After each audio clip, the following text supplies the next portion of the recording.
If you're looking for a house plant that is architecturally beautiful, wonderful plant, easy to take care of, and is pretty hardy, and you want this, commonly called the African spear, or the new name, Dracaena angolensis. Now, why would you want to add this plant to your collection? Well, you can see it is architecturally beautiful, and it is very similar or reminiscent of this plant, which is snake plant, grandmother's mother-in-law tongue. It has a lot of common names, but you can see a lot of similarities in the growth habit. Both of them with these very firm leaves, but this one you see has this more cylindrical round shape to it. We're not talking about this one today, although this one is growing really well. I have two here. This is a newer one that I just bought. Now, this larger one you can see has completely overgrown this pot. We're gonna change this out.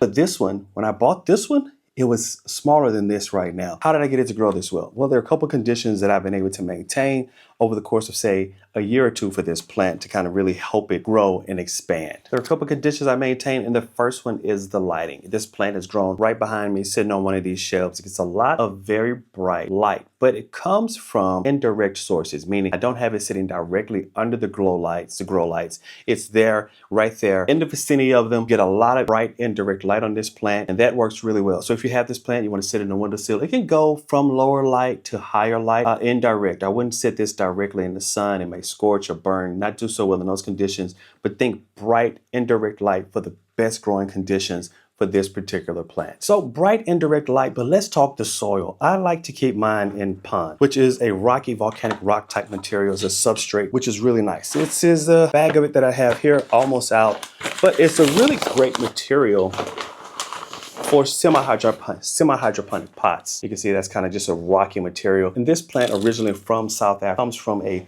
drier type climate, so you want a soil that replicates that. So if you get a cactus or a succulent soil, put it in a pot, it will go great. Don't water it too much, but you also have to make sure that the pot can drain freely. Now the soil here doesn't drain freely, there's no opening there, but there's a reservoir where the water is down below where the roots are. So the roots can reach down and touch that water when they need it, get a little bit of water, wick back up into the plant. That works great.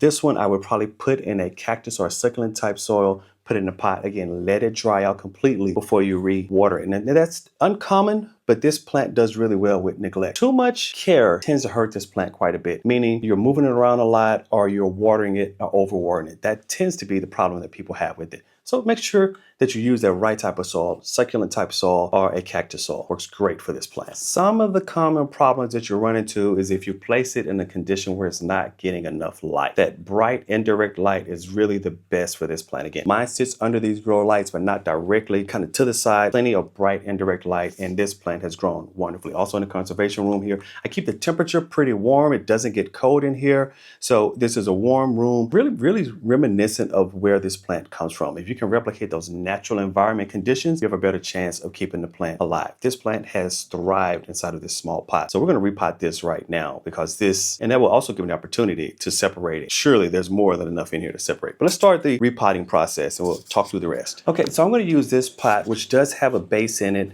to keep the pond, which I put in here, off the bottom. It can hold water at the bottom. It's a different type of pot than what I have here. But the first thing is, let's get this one out. This little one here, I'm going to set this one to a different pot. I may actually put it in this pot, but let's get this big one out of the pot first. That's the one I want to work with the most. Really just kind of see what we have here.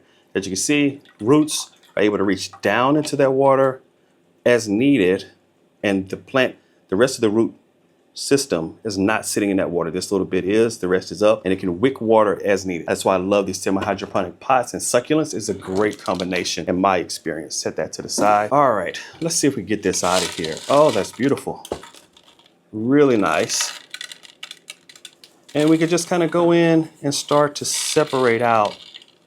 And you can see I have a multitude of individual plants here. All right, so kind of really carefully tease these apart. These I will probably replant back in groups, but here's one. That's one plant. A really small root system overall. You can see the small root system on that. So that's one. Get that separated. And you just kind of go through and carefully, here's another one. And all of these could be put in their own individual pot. That's two. And if you know anything about the snake plant, which I showed you earlier, the root system looks very similar. Here's three. Now, This one, I could see where I could, because this little side section has such an extensive little root network on it. I can leave it or I can separate it, but that's 3. We're just gonna go through and separate all of these out so you can see what you get. Here's a perfect example, look at that. So if I were to cut this right here, this would be one plant, and then these other 2 would be a different plant. For now, I'm gonna leave them together. If you do cut, just make sure that each section has roots with it. But I don't even know if I really want to cut any of these, or if I just want to continue to just separate them out very gingerly. And you can see, because it's this pond, it just, all of that just falls right off. This is another one here, really beautiful. And you can see how many sections this has expanded to, because when I planted this in this pot, it was nowhere near this many, nor as large. But here's this another section. And here, this one, look at this separation there. You see a nice little root system there. And then here's another section here. Each one of these that I'm separating out and calling a different section can go in its own individual pot. So if you want to think propagation, what was in one pot can now, there you go. So let's see how many sections we have. 1, 2, 3, 4, 5, 6, 7, 8, 9, 10. Now, if I wanted to, again, I could separate some of these even farther, but I don't think I will. I think I want to make sure that I maintain maximum plantage, right?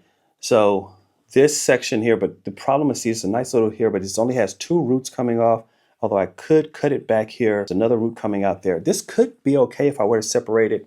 I don't know that I will. I actually realized that because I have so many, I'm not properly prepared just yet. I need to go back through all of my pots, separate them all out, and I'm going to put each one of these into its own individual pot. And it'll look something like this. They can go into a smaller pot, larger than this one. You know what? While we're at it, let's separate this one as well. See if there's a difference. And there's not. Here we go.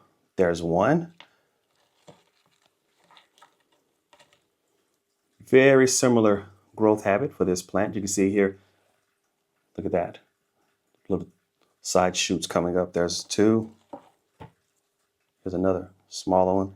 Each one of these can go into its own pot and be allowed to grow and multiply. Because you can see here's another tiny side shoot coming up there. So that'll grow. And each one of these has its own nice little root network. This one's a little thin, but each one of these has its own little root network. I can repot these back together, get a few of them together, or I could separate them out even more. Again, I could cut some of these, but I would have a multitude, and I have much more now than I anticipated. But all of that came out of this one little pot. But when you separate it out, you can see how much it really is. Wonderful. This plant is really easy to take care of. I really just water it occasionally. I use this semi-hydroponic pot, which has a meter here, which tells me when the water gets low, typically about once every 3 weeks. For me, even in this room, which is wonderfully heated, nice and toasty warm, this plant grows well with neglect. You just set it on the shelf, give it the right conditions. As far as fertilizer is concerned, I don't use a lot of fertilizer. I use a bit of liquid fertilizer about once every 2 to 3 months. I don't use a lot of fertilizer. And this plant grows well under those type of conditions. If I were to add a bit of fertilizer, I would use a bit of an all-purpose fertilizer. I've been known to use this, and so I don't use that very often. But when I do, that's what I give it.